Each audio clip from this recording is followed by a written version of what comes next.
Dans cet épisode, je vous propose de découvrir comment vous pouvez utiliser la biologie circadienne pour améliorer votre vitalité et votre énergie.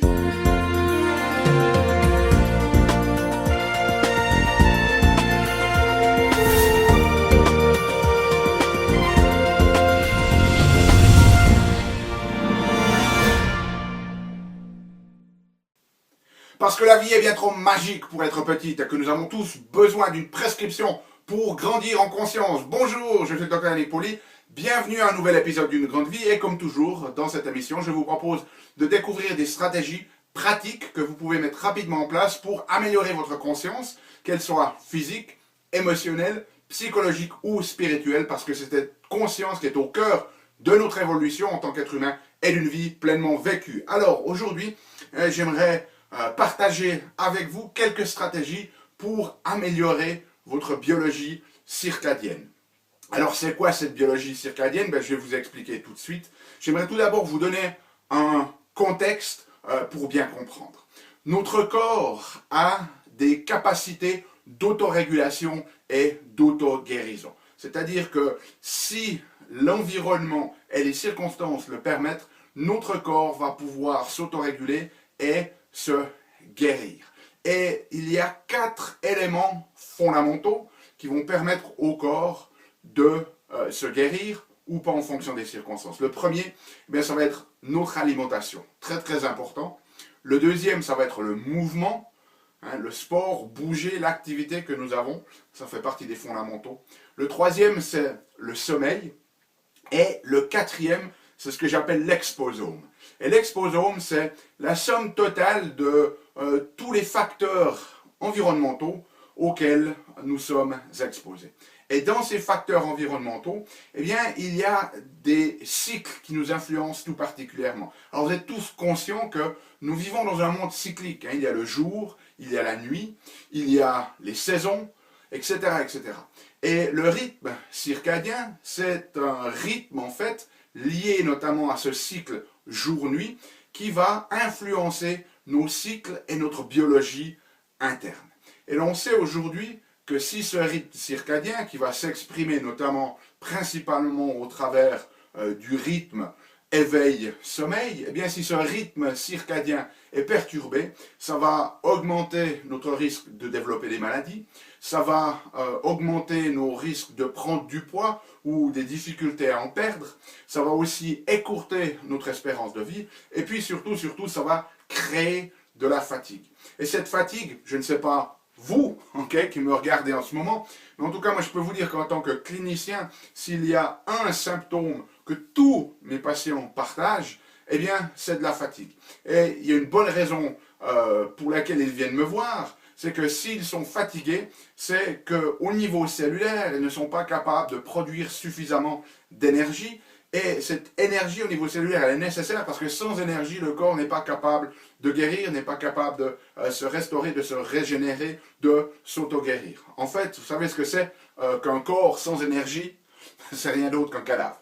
Donc, c'est très très important d'avoir de l'énergie, non seulement pour pouvoir s'engager pleinement dans la vie, mais simplement pour pouvoir aussi s'auto-réguler et s'auto-guérir.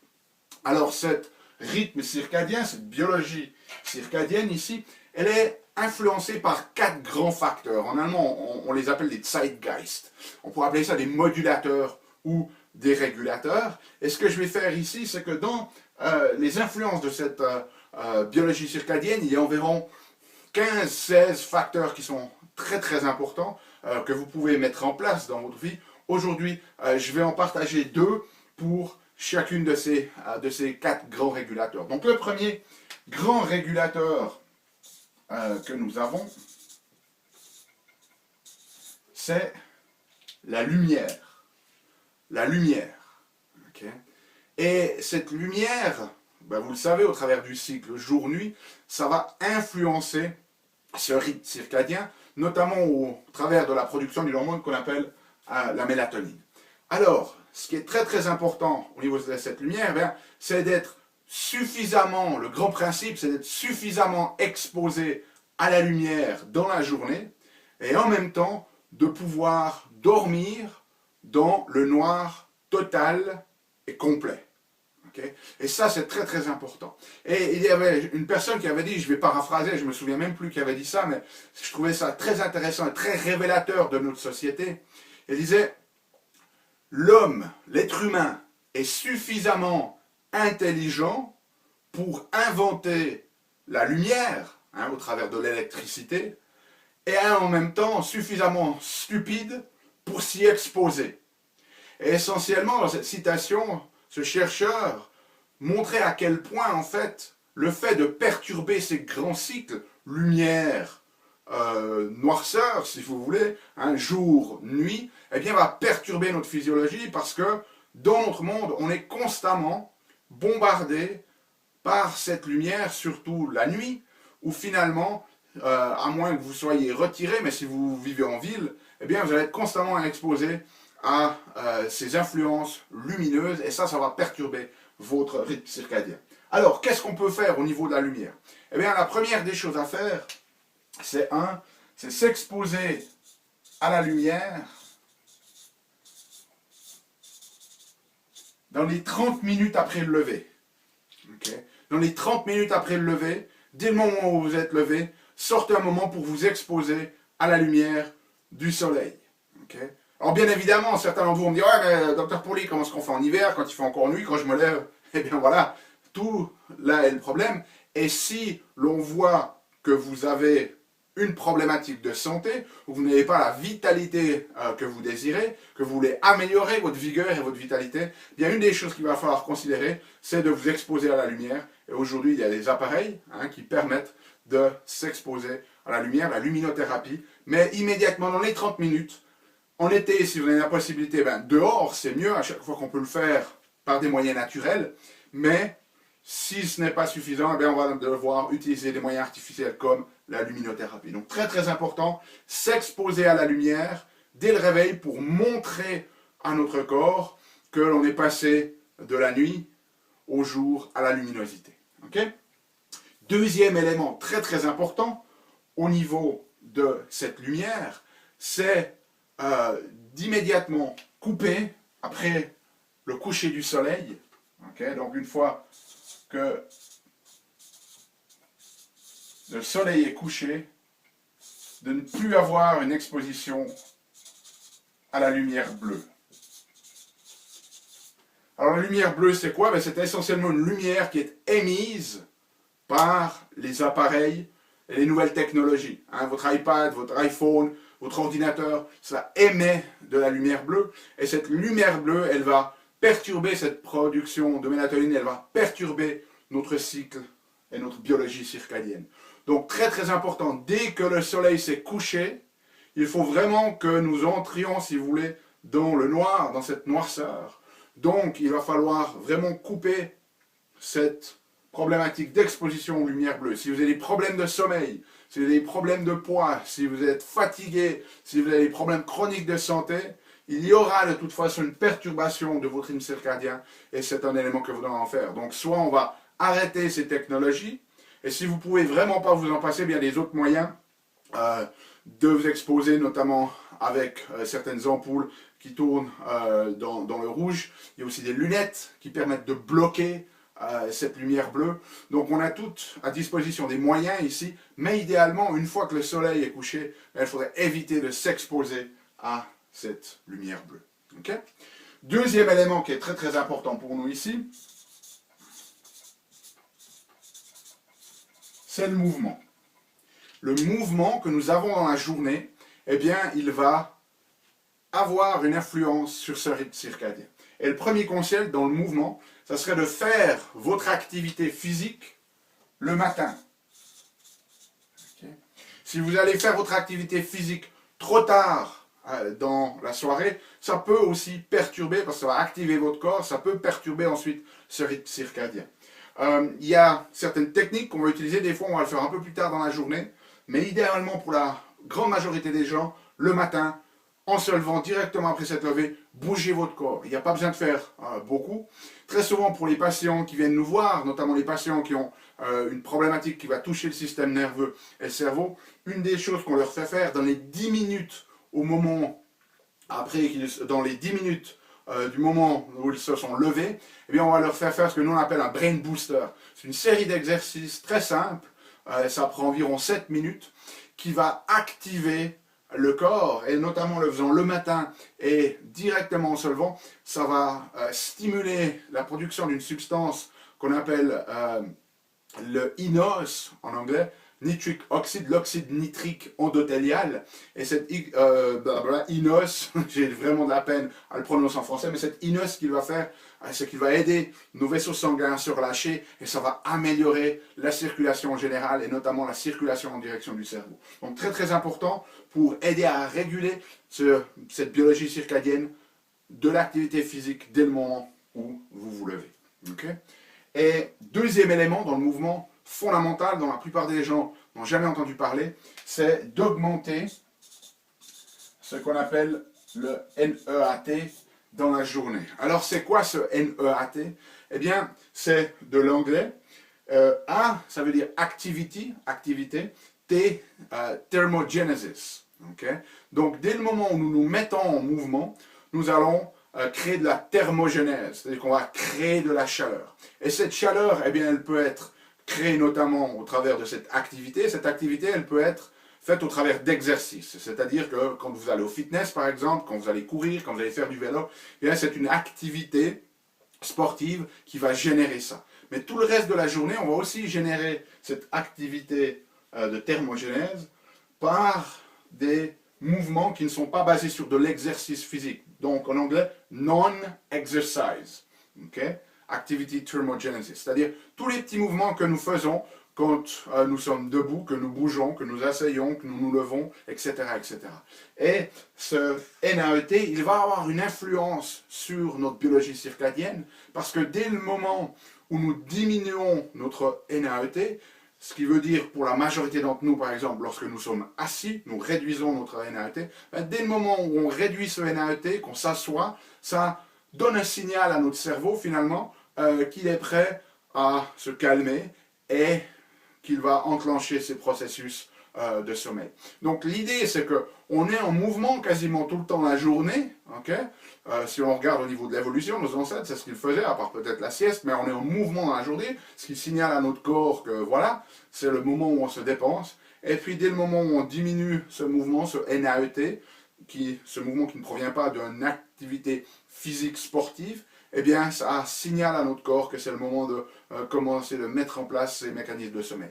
Donc, si on est assis toute la journée, ben, essentiellement, on est en train de signaler à notre corps qu'il faut qu'il enclenche les mécanismes de sommeil, et ce n'est bien évidemment pas le bon timing dans la journée. Donc, maintenir un haut niveau de NAET, très très important pour notre biologie circadienne. Ensuite, troisième élément, la nutrition. Cette nutrition essentielle, je ne vais pas vous donner des détails ici dedans, je vais juste vous montrer les grands principes. Mais un des grands principes principaux pour cette alimentation, eh bien, il faut qu'on consomme une alimentation qui soit anti-inflammatoire.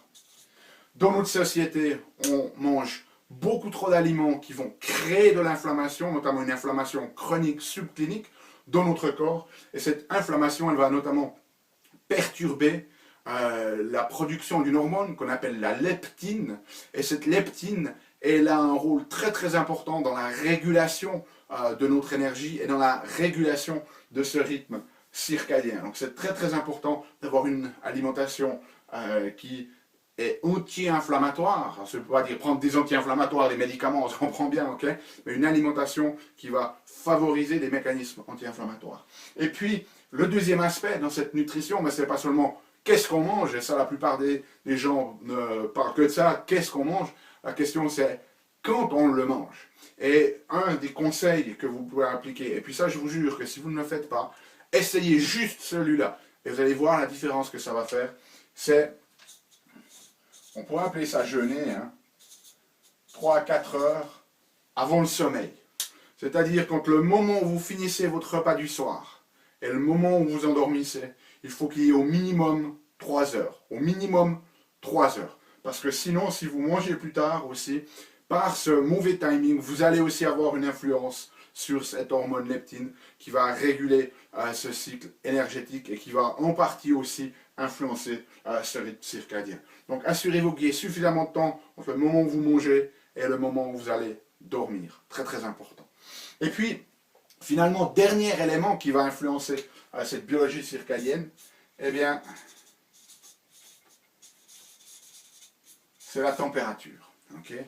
Et notre corps, essentiellement, si on regarde ce qui se passe pendant la nuit, eh bien, il va changer sa température. La température va diminuer pendant la nuit, et c'est ça qui va faire entrer le corps dans les différentes phases de sommeil. Donc, il y a un principe, si vous voulez, où chaleur, c'est essentiellement égal au jour, et le froid, c'est la nuit. Okay. Donc si pendant la journée, vous êtes dans un environnement très froid, par exemple, parce qu'il y a la climatisation, et puis qu'après le soir, vous rentrez chez vous, et que dans votre chambre à coucher, il fait très chaud, eh bien vous êtes à l'opposé de ce cycle, de ce signalement. Okay. Le corps, quand il ressent de la chaleur, le cerveau lui va dire, ok, journée. Dès le moment où il fait froid, plutôt nuit. Donc si on inverse cette tendance, et que vous êtes toujours dans la journée dans un endroit frais, et le soir que vous rentrez chez vous et que votre salle à coucher est très chaude, eh ça va perturber ces rythmes. Donc une des premières choses à faire, c'est assurez-vous que votre chambre à coucher n'ait pas une température trop élevée. Okay. Et puis le deuxième élément là-dessus, eh bien, c'est des stratégies. Alors certaines peuvent paraître un petit peu contre-intuitive, mais ça peut être l'utilisation, par exemple, de douches chaudes ou de douches froides, justement pour aider à ramener cet équilibre biologique. Donc, certaines fois, on peut faire pour certaines personnes en fonction de sa biologie. Là, il n'y a pas de recommandation que je peux vous donner comme ça, je dirais générique, ça va dépendre de la personne, mais certaines personnes, le soir, elles ont besoin d'une douche chaude. Alors on peut dire, ouais, mais pourquoi le chaud le soir alors qu'on devrait le faire le matin?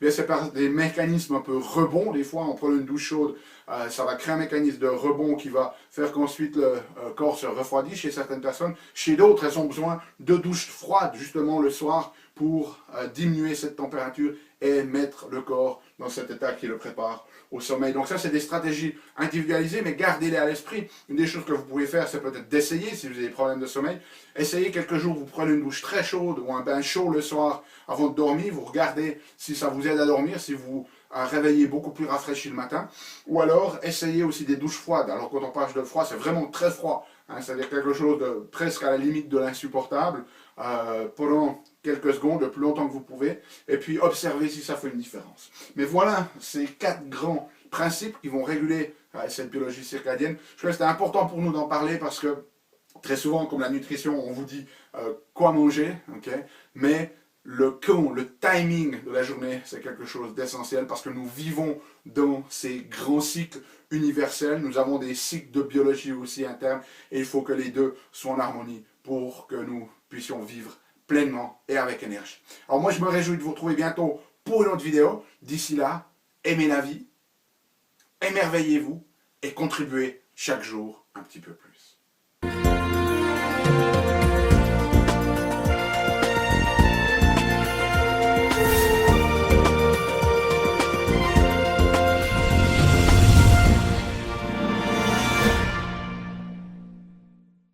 Salut, c'est Yannick. Alors, t'as aimé cet épisode? Sais-tu que tu peux rester connecté et même approfondir le sujet en faisant 3 choses? La première, tu peux t'inscrire à mon compte YouTube. De cette manière, tu seras informé des prochains épisodes.